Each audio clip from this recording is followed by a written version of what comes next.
Vamos a compartir una palabra del Señor y quiero usar como fundamento de la exposición que voy a tener esta noche una porción bíblica que se encuentra en el libro de Hechos, capítulo 10. Vamos a considerar algunos versos desde el verso 39. Bendito Dios.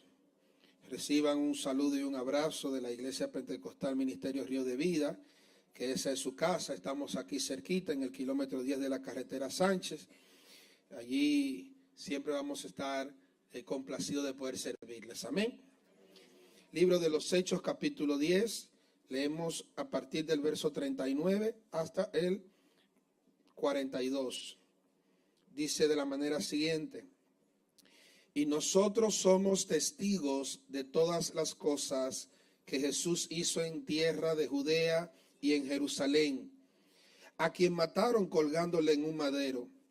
A este levantó Dios al tercer día e hizo que se manifestase, no a todo el pueblo, sino a los testigos que Dios había ordenado de antemano, a nosotros que comimos y bebimos con él después que resucitó de los muertos. Y nos mandó que predicásemos al pueblo y testificásemos que él es el que Dios ha puesto por juez de vivos y de muertos. Amén. Puede sentarse y darle un aplauso a la palabra del Señor. Ella siempre es vida para nosotros. Quiero hablarles sobre el tema testigos de su gracia.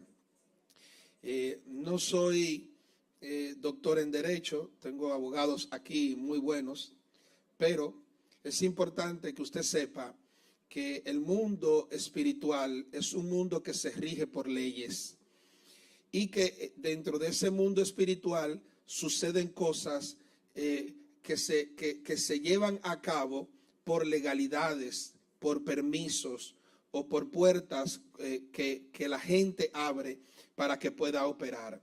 Es decir, la palabra de Dios enseña que en la vida no suceden las cosas por casualidad, sino que las cosas que suceden porque hubo una causa. Y esa causa, la responsabilidad de eso que se ejecutó en un momento determinado, no recae sobre Dios, porque si recayera sobre Dios, nosotros estaríamos exentos de toda culpa. Pero tampoco recae sobre Satanás o las tinieblas, porque entonces de igual manera la responsabilidad nos recaería sobre aquella persona que ejecuta el hecho. Es decir, tanto el reino de los cielos como el reino de las tinieblas, cada quien opera e influencia, pero al final de cuentas es el hombre, es el ser humano quien toma la decisión. Y de acuerdo a la decisión que tú tomes, obtendrás el resultado para vida eterna si te decides por el reino de la luz, o para condenación si te decides por el reino de las tinieblas. El contexto general y más ampliado de la porción que hemos leído nos habla y nos relata de una historia de un hombre llamado Cornelio, que a simple vista, si nosotros analizamos el contexto religioso de ese momento, era una persona sobre la cual no podía caer el favor de Dios, porque era una persona que no pertenecía al grupito al cual Dios se había acercado y se había dirigido. Sin embargo, Dios, que nos ama a todos, ¿usted sabía que Dios nos ama a todos? Sí, Dios nos ama a todos. Por cuanto nos ama a todos, Él siempre tiene un plan de salvación para cada persona. Es decir, no importa cuál haya sido tu origen, no importa cuál haya sido tu pasado, a pesar de tu origen y de tu pasado, Dios tiene un plan de salvación para tu vida. Y cuando ese plan de salvación es activado en ti por medio de una confesión y una recepción y un reconocimiento de Jesús como Señor y Salvador, no solamente entra la bendición en tu vida, sino que también es transferida y conectada a los demás miembros de tu familia. Y dice la Biblia que Dios se le apareció al apóstol Pedro y le dijo, mira, tuvo una visión y le dijo, yo quiero que tú entiendas que lo que el hombre normalmente llama inmundo, si yo lo he purificado, sencillamente es puro. Y lo que estaba Dios queriendo hacer era trabajar en la mente de Pedro. ¿Por qué? Porque Pedro, al igual que muchos de nosotros, en ocasiones hacemos prejuicio con la gente. Yo debo confesarle que yo me he encontrado, en una ocasión me encontré con un pastor que yo me iba a caer para atrás cuando yo supe que Dios lo había salvado y que era encima de eso pastor, porque ese muchacho era un hombre bien inquieto. Y yo decía, verdaderamente Dios salva. Es que Dios nos ama a todos. Pero Dios no tiene prejuicios con nosotros. Dios simplemente nos ama. Y porque nos ama, siempre ha querido crear las condiciones para que usted se decida por lo correcto. Y quiero hacer este paréntesis diciendo que no hay nada en la vida que usted enfrente para lo cual usted no haya sido equipado antes de su venida a este mundo de parte de Dios. Es decir, que por difícil que pueda parecer lo que usted esté viviendo, usted está enteramente calificado para superarlo y superarlo con excelentes notas. Es decir, es mentira lo que el sistema nos dice a nosotros, es mentira lo que las tinieblas nos dice a nosotros, que estamos envueltos en una situación donde nosotros no podremos salir. Si Dios nos ha permitido atravesar por ese proceso, Dios en medio de ese proceso está con nosotros, pero también está confiado de que si nosotros le miramos a Él, vamos a salir victoriosos. Amén. Y bueno, Cornelio era un hombre bueno, digámosles así. Y Dios hizo que Pedro se encontrara con Cornelio, y cuando la gente llegaron y dijeron, bueno, pero y Dios va a tener un trato con este hombre y con su familia. Lo cierto es que cuando Pedro llega, se da cuenta que la casa está llena de gente, de sus familiares, porque Cornelio sabía que iba a recibir algo de parte de Dios, pero Cornelio no quería simplemente él disfrutar de eso, sino que él quería que también el resto de su familia pudiera disfrutarlo. Y cuando tienen el encuentro, Cornelio le dice a Pedro, dime lo que de parte de Dios tienes que decirme. Y él dice, yo vengo en nombre de Jesucristo, el Hijo de Dios, al cual la gente condenó, al cual la gente crucificó. Pero sepa usted que su Padre, Dios, le resucitó de entre los muertos. Y él, después de haber resucitado, nos dijo a nosotros, ustedes tienen que predicar y también tienen que testificar para que otros conozcan lo que por gracia ustedes han conocido. Y por esa razón, Cornelio, yo estoy aquí independientemente de tu raza, independientemente de tu pueblo, independientemente de tu estatus económico. Yo estoy aquí porque he sido comisionado para predicar y dar testimonio de que Dios es un Dios de poder, de que Dios es un Dios de salvación. En esta noche, la congregación cristiana Puerta Abierta es el tipo de Pedro al cual Dios puso en su corazón la inquietud de invitarle a usted en esta noche para que usted entienda que antes de usted llegar a este lugar ya Dios lo estaba esperando a usted, para que usted sepa que usted es una persona especial. Amén. Ahora, cuando nosotros hablamos de testigo de su gracia, a mí siempre me gusta como desglosar un poco el tema para darme a entender mejor. Cuando nosotros vamos a la Escritura, donde nos habla la palabra de Dios, además de en este contexto que hemos leído, donde nos habla de testigo, para nosotros los que hemos creído en Jesús, es imposible olvidar lo que dice Hechos capítulo 1. Cuando dice la Escritura que el Señor le dio la promesa de que todos ustedes van a ser testigos. Van a ser testigos de mi gracia. Y no solamente en Jerusalén, no solamente en Judea, ni en Samaria, ni en Jerusalén, sino donde quiera que ustedes vayan, yo los he nombrado a ustedes embajadores y testigos de mi gracia. Y por el cumplimiento de esa palabra, su palabra llegó hasta el INVI y me alcanzó. Yo no tenía recursos, yo no tenía medios no tenía el dinero para pagar esa cena de salvación, pero Dios, por cuanto hubo hombres y mujeres obedientes al llamado y a la comisión de predicar y de testificar, esa palabra llegó hasta mí. Y yo quiero decirle a usted que fue lo mejor que a mí me pudo haber pasado. Yo conocí a Cristo a temprana edad, 14 años. Aunque lo conocí bien pequeñito, pero tomé la decisión a los 14 años de servirle. Y yo quiero que usted sepa que fui un adolescente, pero disfruté mi adolescencia. Es mentira. Tú no puedes servirle a Dios tan joven. Disfruta la vida. No, la vida realmente se disfruta cuando tú estás en Cristo. Amén. Yo fui un prejuvenil, un adolescente que puedo decir que hice mi travesura, no tanta como la del pastor, pero hice las mías. ¿Usted me entiende? Pero qué bueno es que Dios no me miró la edad, sino que Dios dijo, si tan solo aceptas, estoy dispuesto a emprender el camino contigo y que tú seas un hombre exitoso, siendo joven, siendo adulto, siendo viejo. Y yo pienso que la relación que Dios tiene conmigo no termina en el 2018 ni en el 2019, porque su palabra dice que Él estaría conmigo todos los días y hasta el fin. Y cuando nosotros hablamos de un hombre exitoso, no estoy refiriéndome a asuntos materiales, porque primera de Elda 1:1 me enseñó. Eso lo dice ella, no está en la Biblia. Mire que había predicado mucho sobre el tema de la prosperidad y algunas cosas y eso. Y un día Dios la usó a ella no lo sabe, ahora lo va a saber. Y me dijo una frase, y de ahí para adelante yo le he predicado en todas partes del mundo y la gente cree que soy yo. Ser próspero no tiene que ver con dinero. Tiene que ver con usted conocer la voluntad de Dios y estar satisfecho con ella.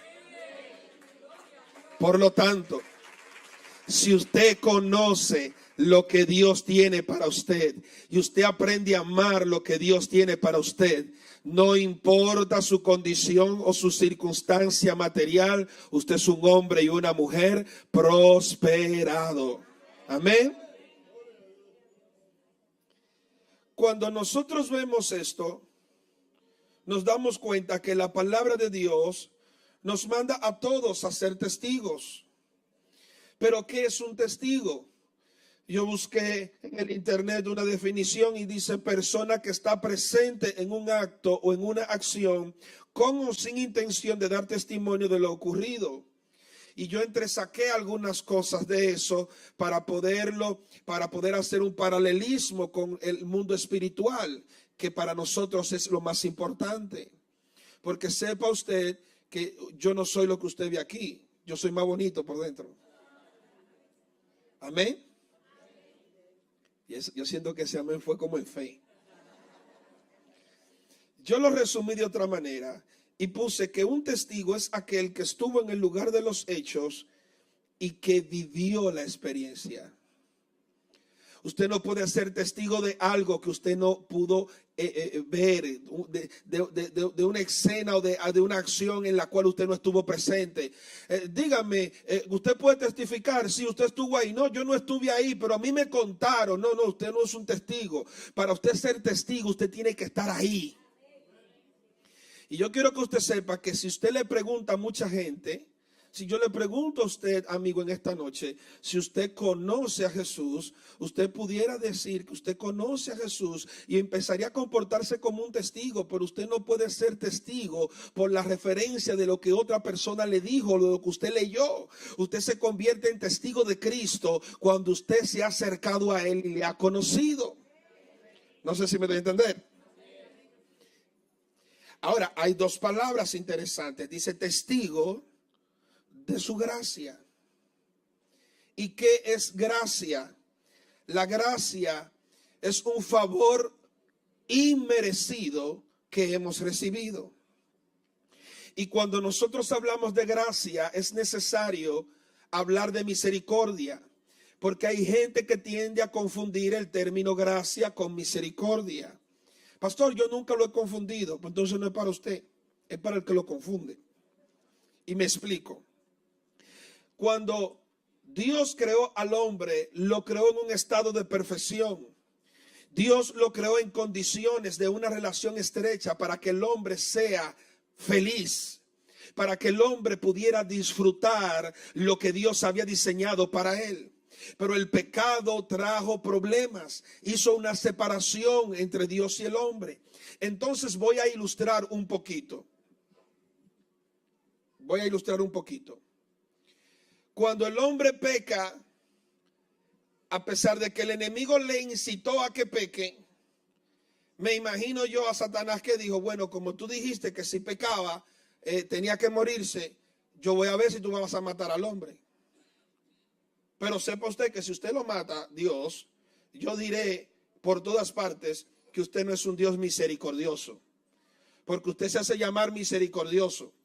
Y aunque usted dijo que el que pecare tenía que morir, el hombre pecó, tiene que morir. Pero si usted lo mata, yo voy a decir que usted no tiene misericordia. Y cualquiera diría, bueno, pues entonces Dios no tenía otra alternativa que perdonarlo.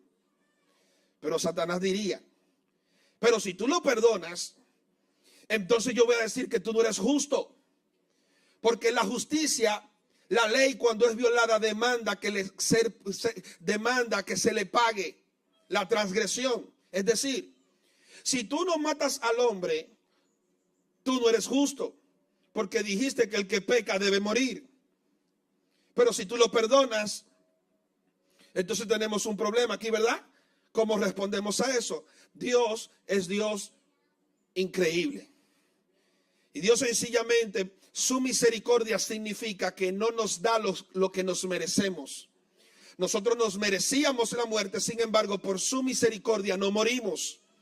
Pero entonces, ¿qué íbamos a hacer con la justicia? Dios dijo, no hay problema, yo voy a pagar la deuda de ellos. La justicia quedará satisfecha, pero también yo podré demostrar que soy misericordioso. Es decir, en su misericordia no nos da el castigo que nos merecemos, pero por su gracia nos dio la vida eterna que no merecíamos. Al Dios al que nosotros servimos, el Dios que nosotros le estamos presentando, es el Dios que ha tenido misericordia contigo, pero en esta noche quiere que te vayas empapado de su gracia. Bendito sea el Señor.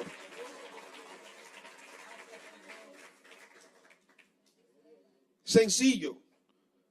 Romanos capítulo 6, verso 23 dice un verso muy conocido. Porque la paga del pecado es muerte, mas la dádiva de Dios es vida eterna en Cristo Jesús, Señor nuestro. Aquí hay tres elementos que quiero que usted analice. Lo primero dice que la paga del pecado es muerte. Y voy a poner un ejemplo. Vamos a utilizar el nombre de una compañía. Si usted trabaja para la compañía de teléfonos, Claro,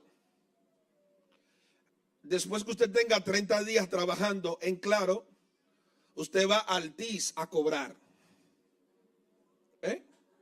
¿Cómo que no? ¿Y por qué usted no va a Altiz a cobrar?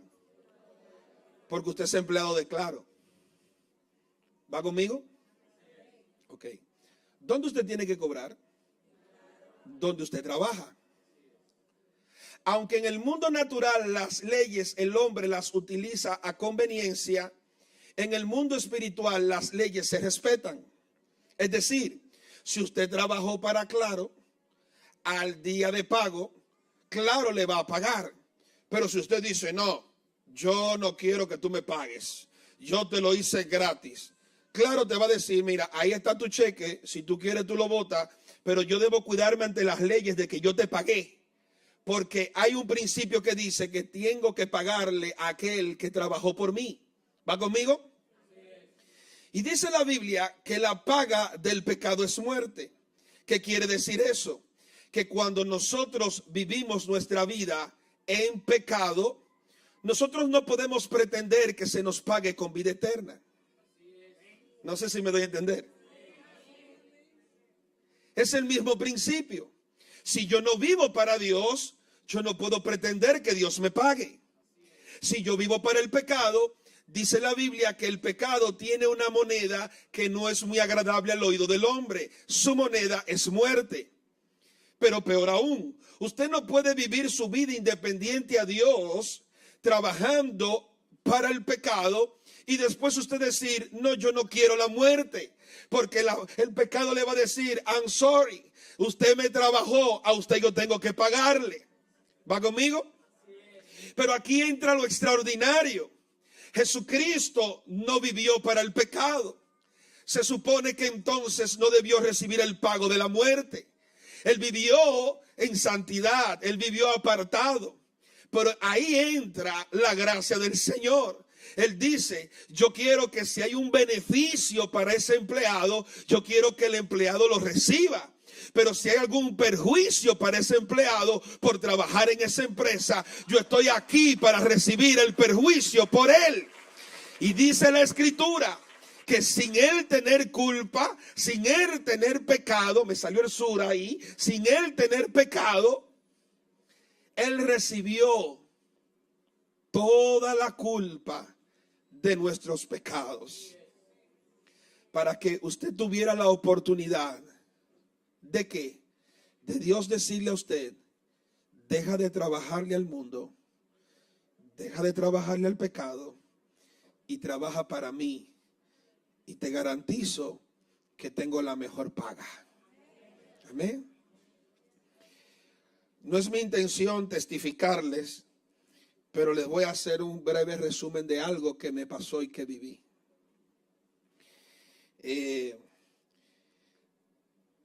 Ustedes escucharon en la reseña que trabajé en un tiempo en la industria farmacéutica, y yo quiero serle honesto, a mí me iba muy bien. Pero también estaba ejerciendo el ministerio. Y mi pastora en un momento, la que era mi pastora, resultó después yo ser el pastor de ella. Imagínese usted, ya una señora anciana fue mi pastor y después yo era el pastor de ella. Una cosa terrible, pero una gran bendición. Me dijo, tú tienes que dedicarte al ministerio a tiempo completo, te demanda mucho tiempo.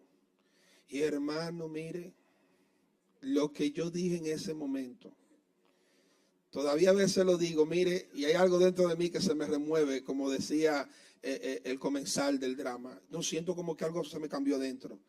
Y yo le dije, es que la iglesia no tiene para pagarme el estilo de vida que yo me puedo dar con lo que yo me gano en el laboratorio. Hermano, y estoy ilustrando, me imagino que en el cielo hicieron así. ¿Ustedes oyeron lo que él dijo? ¿Ustedes oyeron lo que él dijo? Sí, ¿no? Está bien.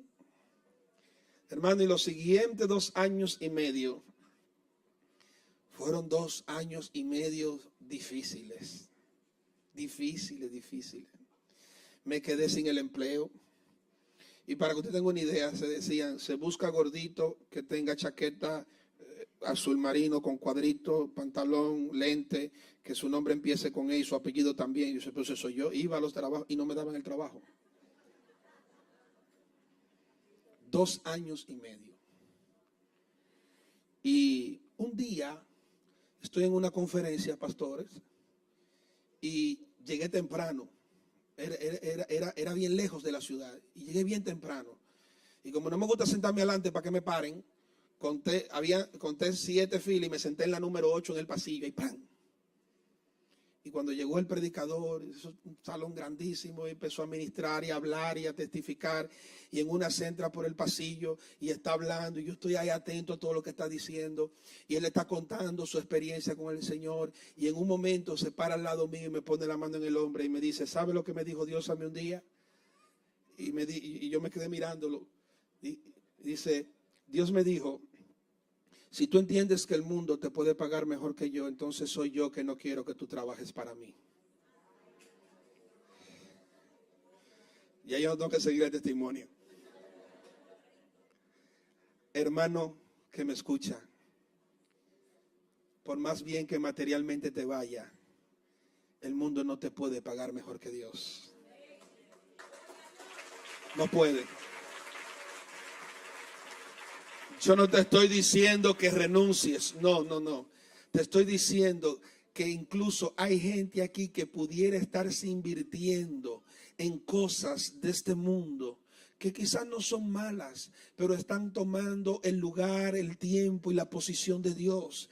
Y Dios te trajo en esta noche para que tú entiendas que estás a la distancia de una decisión, de darle un giro completamente a tu vida, un giro no de 360 grados como hacen algunos, de 180 grados, para que usted experimente lo que es verdaderamente estar vivo. Amén.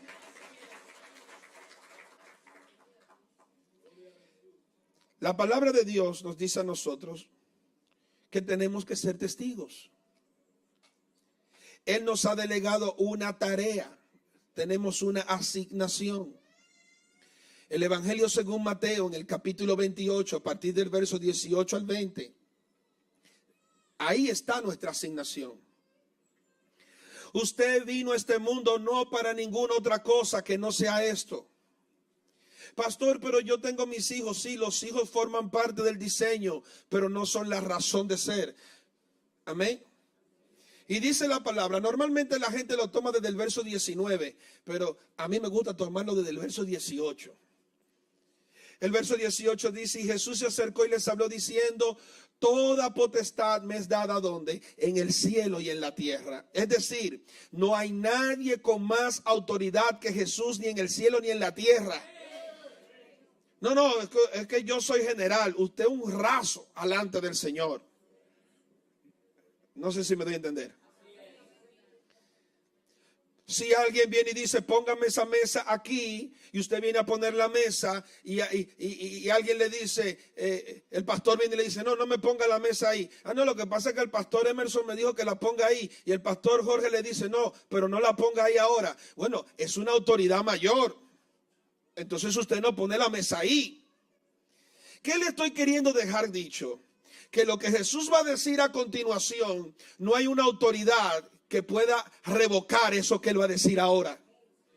Él está diciendo: yo estoy enteramente calificado para decirle a ustedes que hagan lo siguiente. El verso 19 dice: id por todo el mundo, id y hagan discípulos a las naciones, bautícenlo en el nombre del Padre, del Hijo y del Espíritu Santo.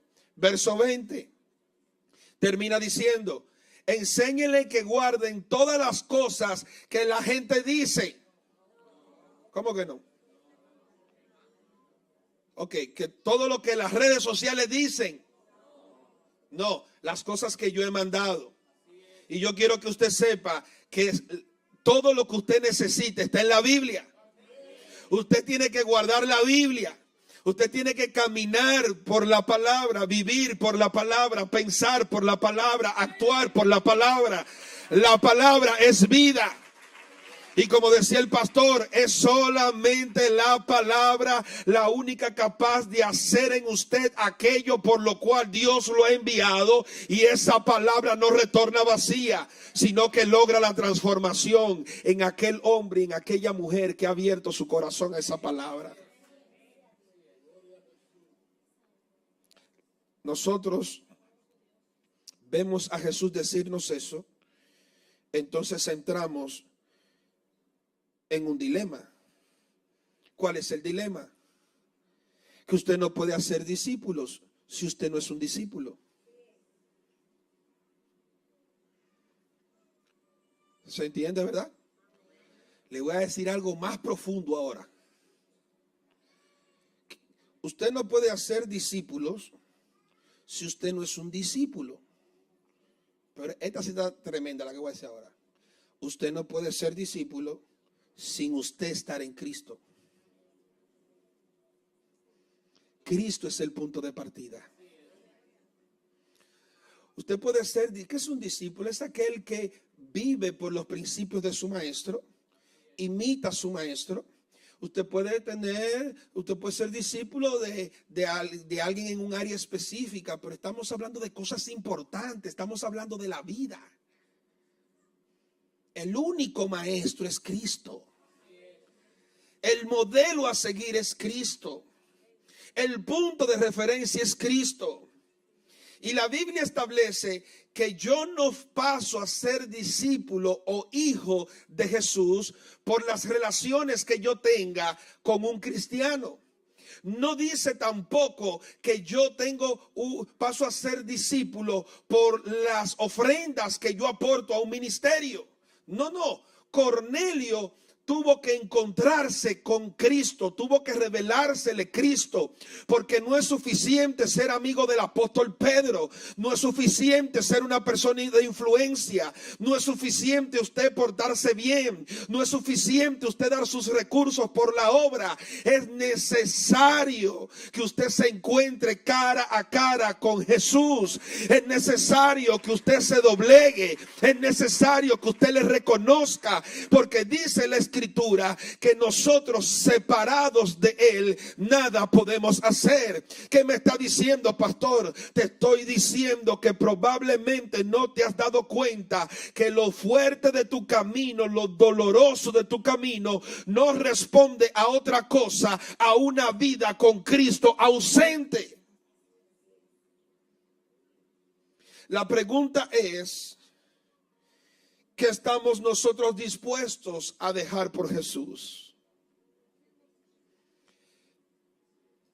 Dios nunca nos va a pedir a nosotros que hagamos algo que Él no haya hecho primero. Y por eso aparece en la Biblia la palabra santidad. Santidad no tiene que ver con rolo ni pincho. Literalmente la palabra santidad, Patricia, significa separado para, apartado para, dedicado a. Y mi Biblia dice que Dios me manda a ser santo porque Él es santo. ¿Qué me está diciendo? Que Él quiere que yo me separe para Él, que me dedique para Él, porque Él, siendo Dios, se separó para nosotros, se dedicó para nosotros. Y Él está diciendo: así como yo me he entregado a ustedes, yo espero que ustedes se entreguen por mí. Pero hay personas que no son capaces de acercarse a Jesús porque temen perder algo. Yo quiero decirle a usted que no sé lo que usted tenga miedo de perder, pero no vale más que su vida. Y la única manera de usted garantizar a la luz de la palabra la vida eterna es usted no solamente creyendo, sino recibiendo. Y el recibir a Cristo implica una confesión. Todos hemos pasado por ese momento donde queremos el plato de la vida eterna. Bueno, sácamele todo eso. Mira, no me gusta, sácamele el compromiso, sácamele la fe. No, ¿por qué yo tengo que tener fe si yo puedo creer por la fe del pastor? El pastor que crea, y yo si se dio, se dio. Si no se dio, no se dio. No. Es necesario que nosotros entendamos que Dios nos ha hecho un llamado personalizado. Dios te está esperando y Dios quiere convertirte en el hombre y en la mujer. No que las circunstancias han formado, sino en el hombre y la mujer que Él diseñó que tú fueras. La Biblia nos dice a nosotros en el libro de Lucas, en el Evangelio de Lucas, capítulo 14, versos 27 y 33, de la manera siguiente: y el que no lleva su cruz y viene en pos de mí, no puede ser mi discípulo. Pastor, usted me está mandando para la ferretería a comprar madera y hacerme una cruz. No, ya Él esa cruz la llevó por nosotros. Cuando habla de que cada uno nos llevemos nuestra cruz, se está refiriendo a que cada uno aprenda a vivir en el contexto que le ha tocado, honrando a Dios. No, que tú eres niño, eso se entiende que tú eres niño. No, los adolescentes adolecen, carecen. No, es que eso, mire, yo siempre he dicho, primera de Emerson 1:1 atrás de los mapas. Siempre he dicho, Jesús honró a su Padre Celestial siendo niño. Honró a su Padre Celestial siendo adolescente. Y honró a su Padre Celestial siendo adulto. Dios nunca te va a exponer en una situación en la cual tú no tengas la capacidad de honrarle. Y dice el verso 33: así pues, que cualquiera de vosotros que no renuncia a todo lo que posee, no puede ser mi discípulo. Pero ¿por qué Jesús es tan drástico? Porque dice el apóstol Pablo que él, siendo igual a Dios, no escatimó ser como Dios y ni se aferró a eso, sino que él se despojó de su condición de Dios y se humilló haciéndose hombre, y se humilló hasta lo sumo, muriendo en la cruz como un criminal. Y dice: yo estuve dispuesto a dejar todo por ti, para expresarte que te amo. Por eso Él espera que tú estés dispuesto a desprenderte de aquellas cosas que conscientemente sabes que no te benefician, que debes dejar eso y venir a los pies de Jesús. La palabra de Dios nos dice, Juan 15:16, ustedes no me eligieron a mí, sino que yo los elegí a vosotros. Y los he puesto para que vayáis y llevéis mucho fruto y vuestro fruto permanezca. En esta noche Dios no te está llamando porque Él quiere resolverte un problema. Él te está llamando porque quiere transformar tu vida.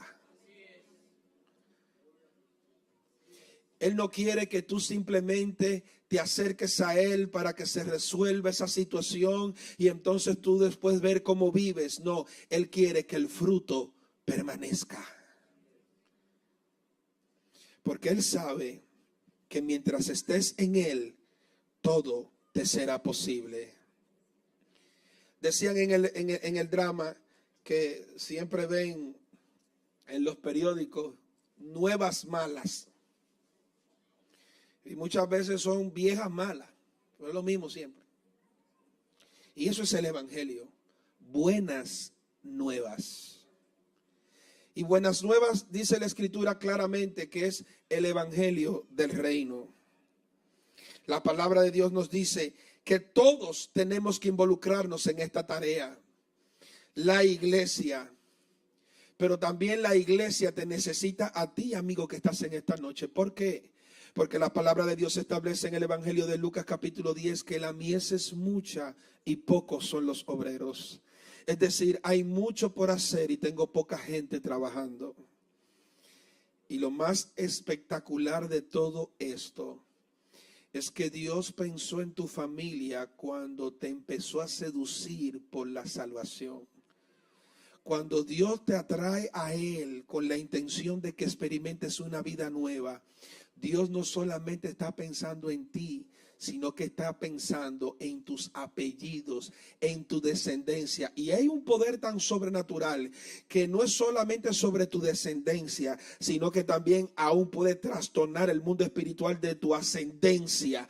Y la gente que está de tu descendencia por debajo, por decirlo así, recibe la gracia, recibe la bendición, pero también aquellos que en un momento dado no tuvieron la oportunidad, tienen la oportunidad de conocer al Dios vivo y al Dios de poder.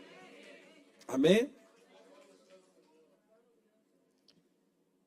Nosotros somos los llamados.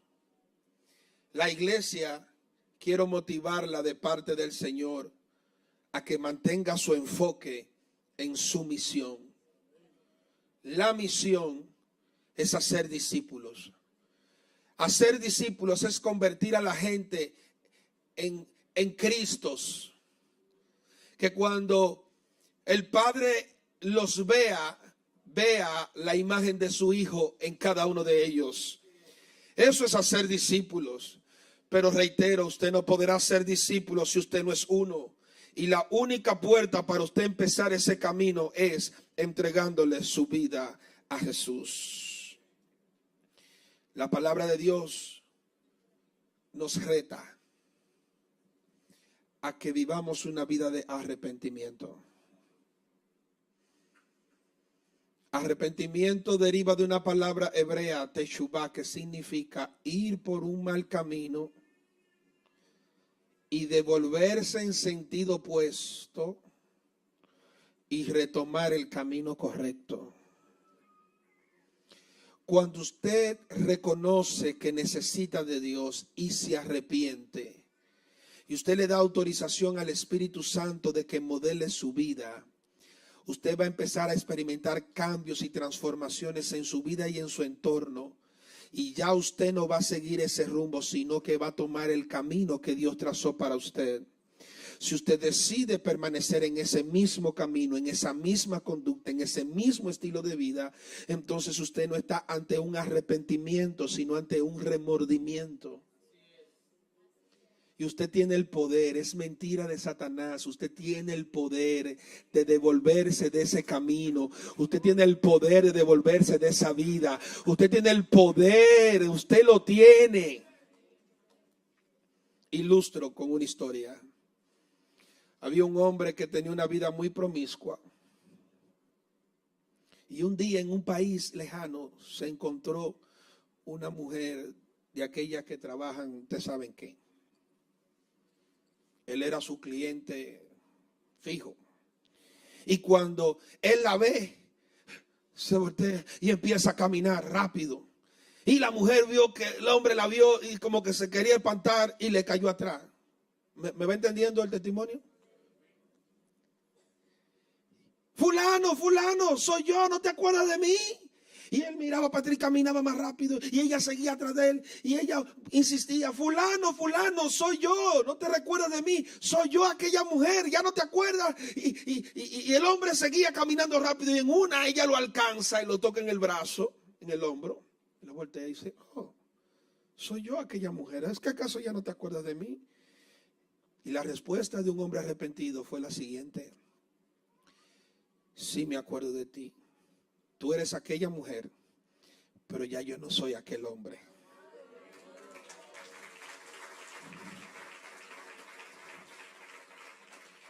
Aquí todos tenemos historia que contar de cosas que Dios ha hecho por nosotros.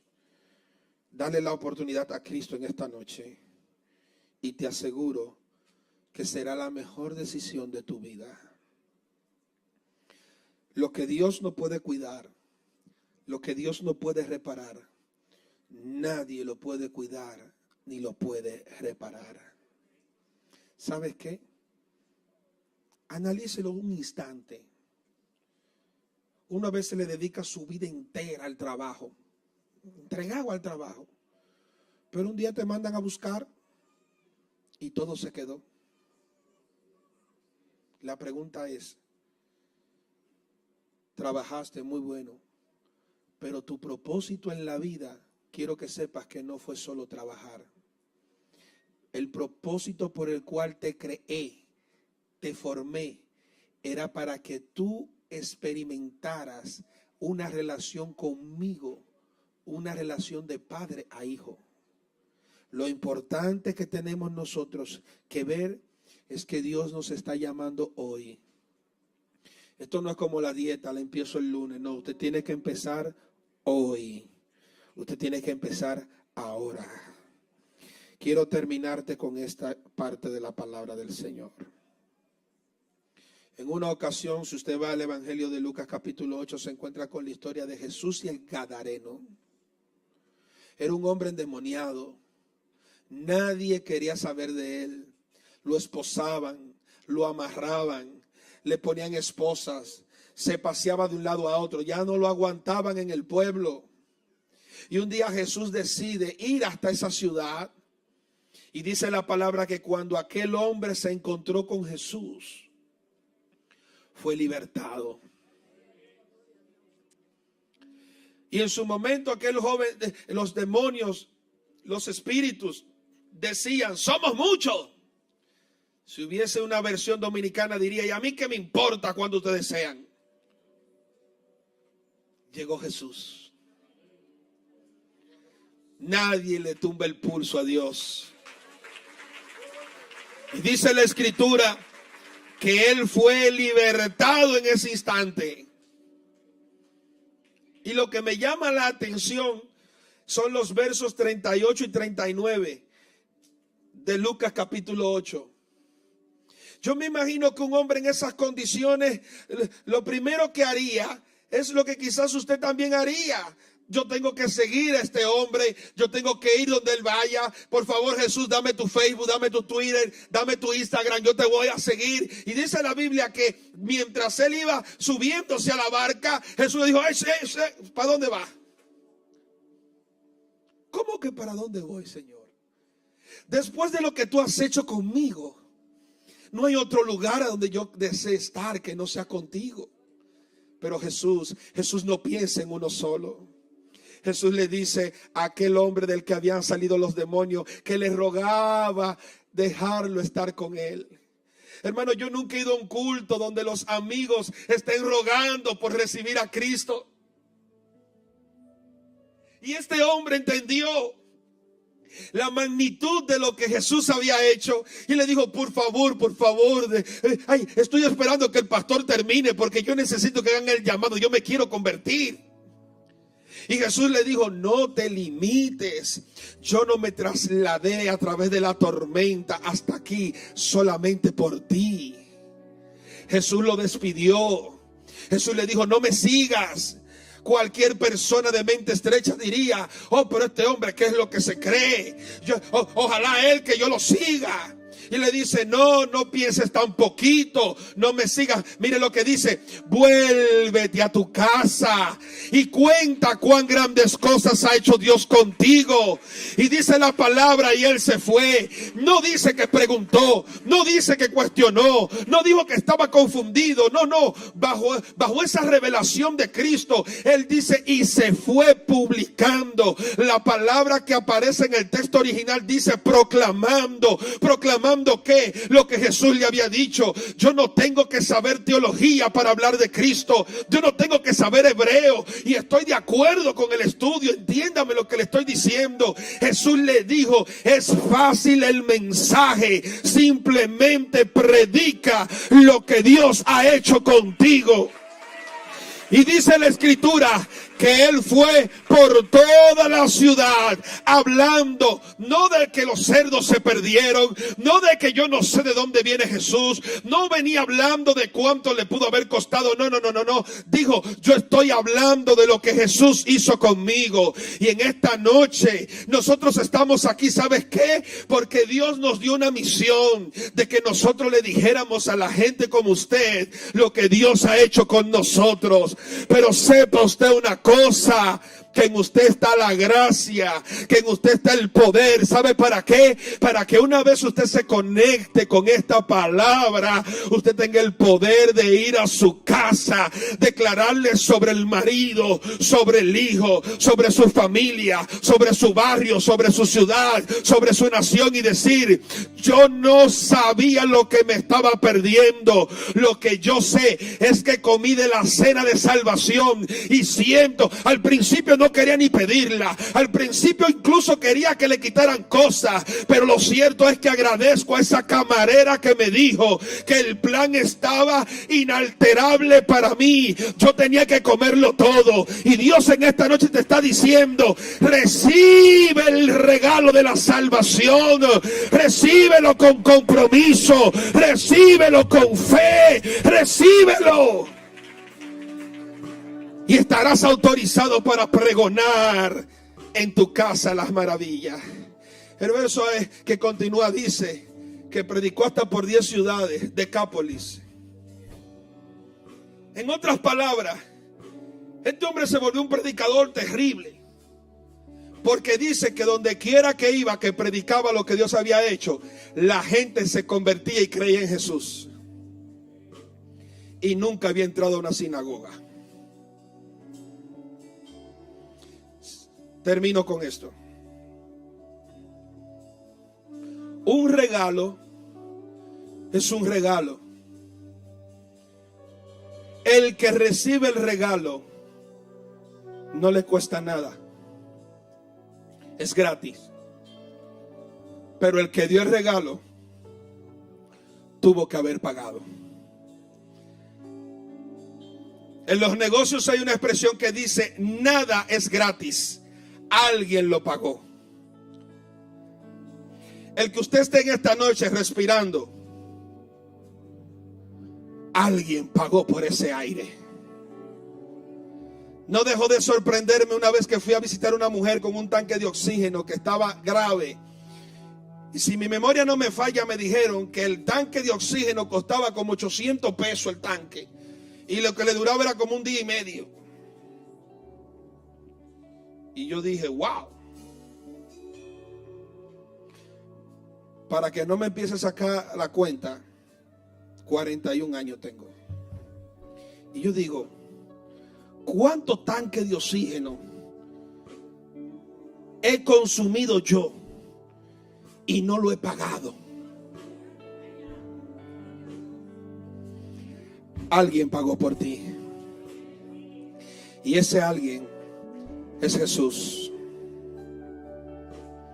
A Dios no le interesa que tú le devuelvas el favor. A Él le interesa que tú honres lo que Él ha hecho por ti. ¿Por qué razón usted se siente mal cuando usted ha hecho algo por alguien y usted se da cuenta que ese alguien no valoró lo que usted hizo? ¿Qué le hace pensar a usted que el que usted rechace a Jesús, el regalo que Dios le ha dado, caro, y usted lo rechace? Pero esto es una noche de salvación.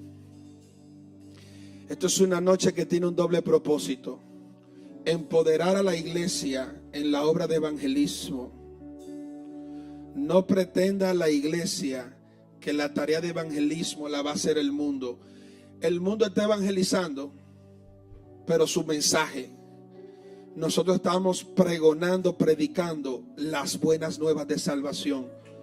Entienda una cosa, gracias a Dios aquí ellos no son así, pero la gente tiende a creer que el don es la misión.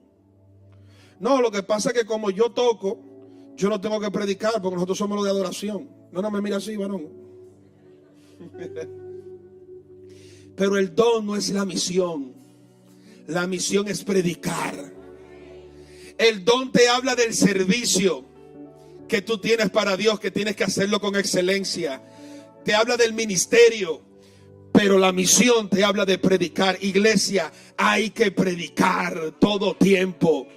Predique, pastor, yo no sé predicar. Acérquese a Jesús y Él le va a decir cómo.